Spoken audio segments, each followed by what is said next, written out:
Good morning. It is 9 o'clock.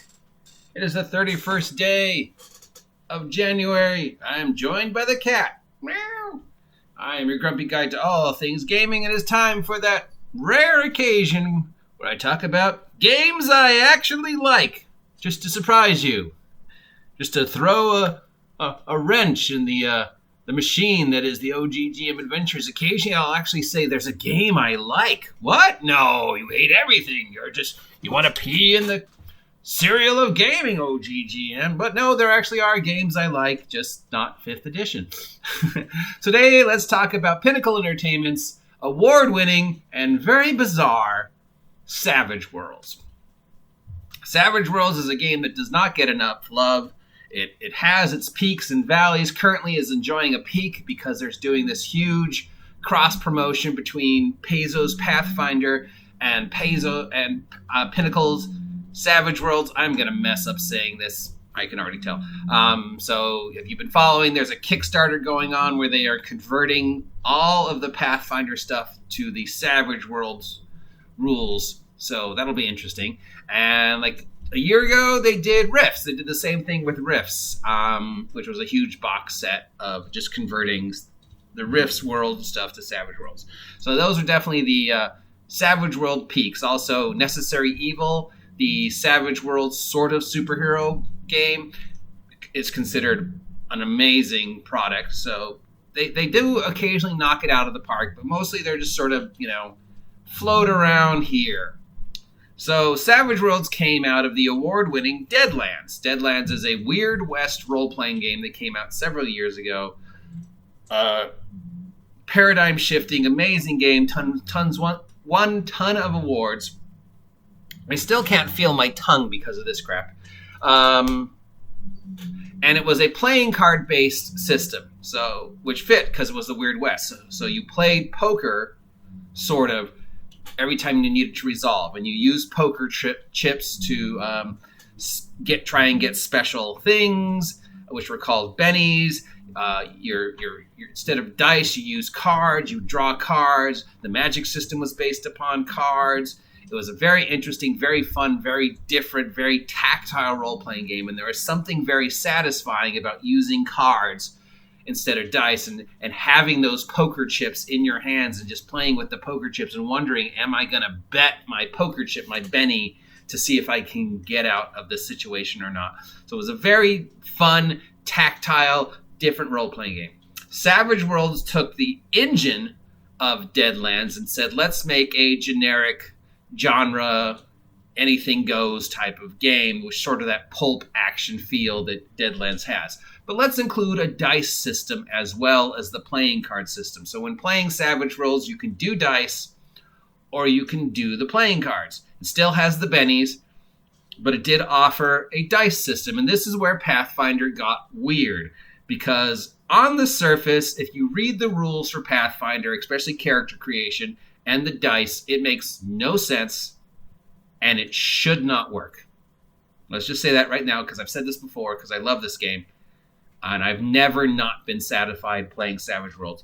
But on the surface, it shouldn't work. You read it and you're like, this makes no sense. This doesn't work. But then you play it and you're like, oh my God, this works. How is this? It shouldn't, but it does. And it's an amazing system. I don't understand. Because your brain's going, this shouldn't work. But you're playing it and you're tactile and your actual heart and soul and the resolution of everything in Pathfinder is like, oh my God, this works. So on the surface, Savage Worlds just looks like a system that said, okay, well, we have dice, so let's use them. So, because it's got a D4, a D6, a D8, a D10, D12, and it even has rules for using a D20. So it just kind of feels like, well, these dice are already out there. Let's use them in our system.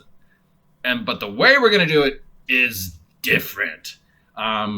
So it's sort of a dice pool system, but not really, because basically you buy which dice you're going to roll. And the success or failure, is based upon that dice. So you could buy a stat at a D4. You could have another stat at a D8. Your goal is to get a stat to D12.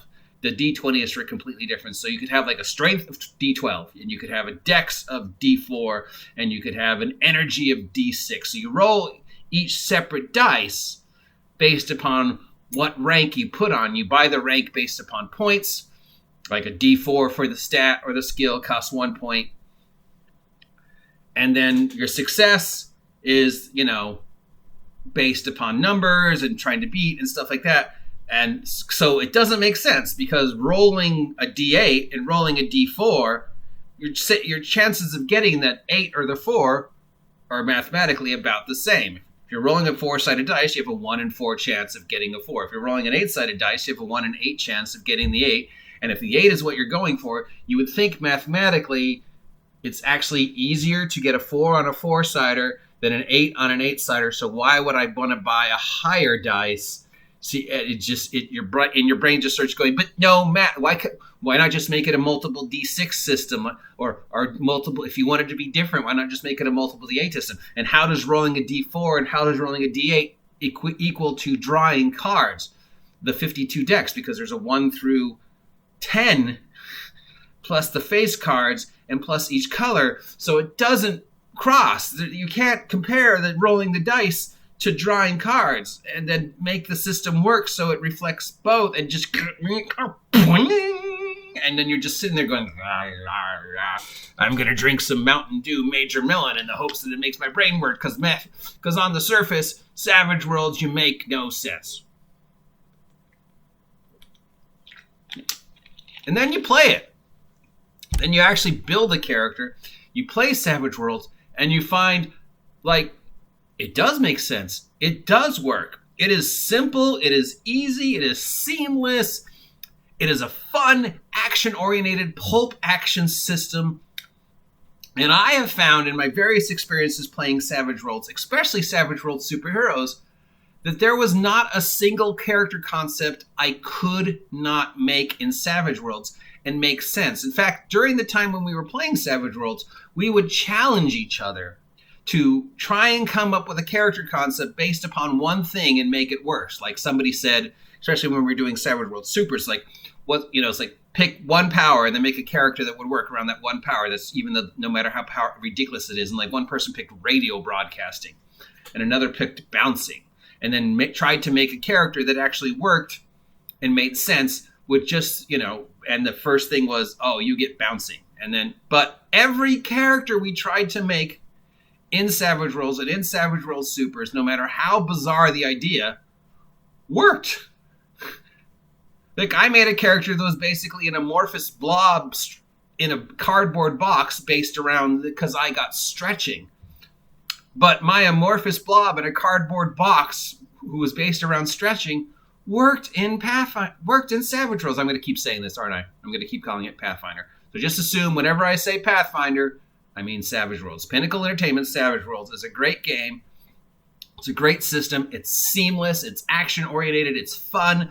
Getting to spend those bennies to try and get bonuses, getting the bennies back every time you do something great, knowing that the DM always has more bennies than you, and the fact that every character concept I came out with, and now I can't hear out of my ear, thank you, Mountain Dew Major Melon,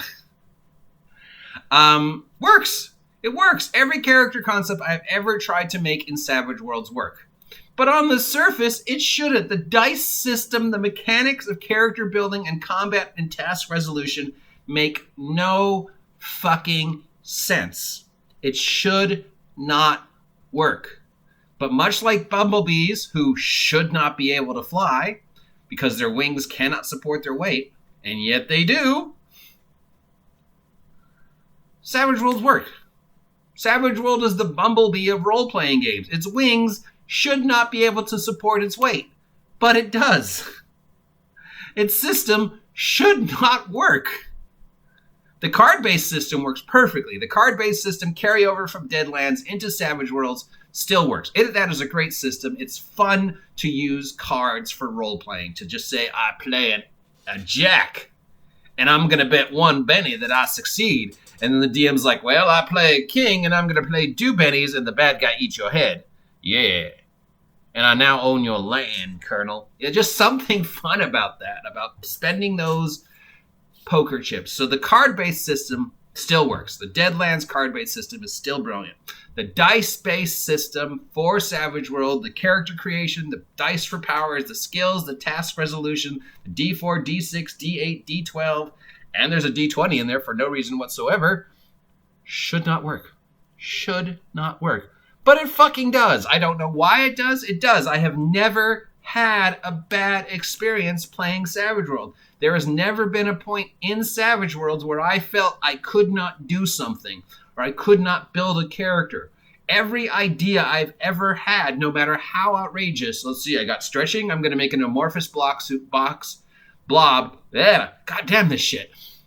Do not drink this. An amorphous blob in a cardboard box based around the stretching power, and it worked.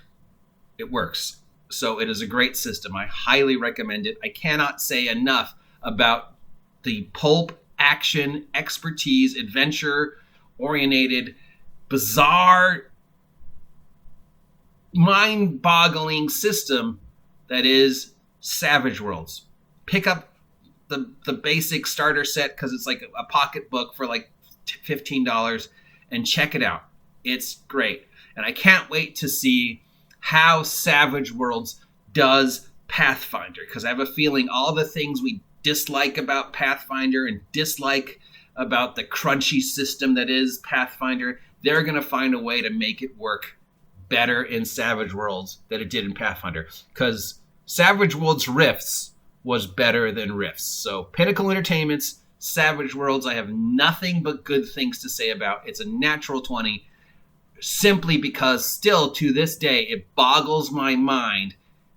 The logical side of my brain's going, that should not work.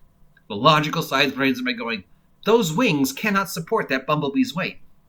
But the emotional side of my brain, the wonder side of my brain, the heart, the soul, the excitement, the part of just like, wow, those wings do allow the bumblebee to fly. This system does work. I don't know why, but it does. So that is our game of the week that we actually like. Pinnacle Entertainment's Savage Worlds. Check it out.